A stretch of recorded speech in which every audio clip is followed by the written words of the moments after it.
when I did the altar call to ask who wanted to put their faith in Jesus at that time, I saw her raise her hand. I said, oh, si Rica pala na yun.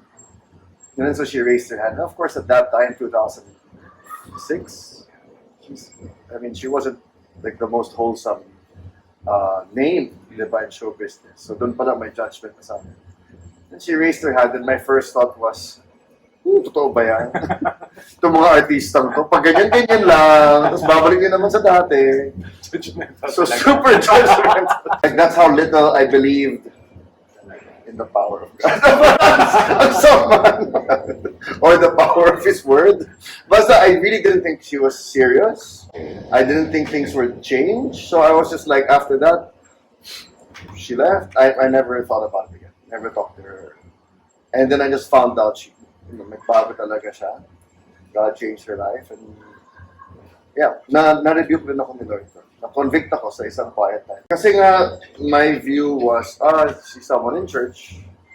And she's getting to know Jesus na. I think the next time we saw each other was your baptism. And then, she's like, you're gonna get baptized today. And I just can't forget that day because she really looked different.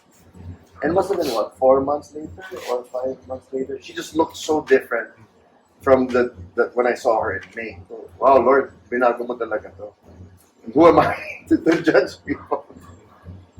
And then since after that, we had many run-ins. And so we would see each other in common parties or dinners. And then we saw each other's blogs and commented on one another's writing. So, ang tagal, before we actually thought na, pwede to. Actually, ako naman, parang na-notice ko siya kaagad, nagka-crush ako agad sa kanya. Pero, kasi sobrang magkaiba ng worlds namin, na hindi ko talaga naisip na anything would happen. So, parang, wala pang happy crush na term, pero happy crush siya. Parang ganun lang siya. Yung, nakumbindan ka, gano'n. Wala lang, crush ka lang. Parang almost like, if you have a crush on celebrity, di ba, you know na, celebrity naman yan, hindi naman yung makakatuluyan sa akin, parang gano'n. Parang we became really good friends. We were really good Malaki friends. ang kinalaman ng Multiply. Yeah. Kung naalala niyo Naalala niyo yung Multiply, social diba? network. Multiply. Kasi doon ka mag-express ng thoughts mo, di ba?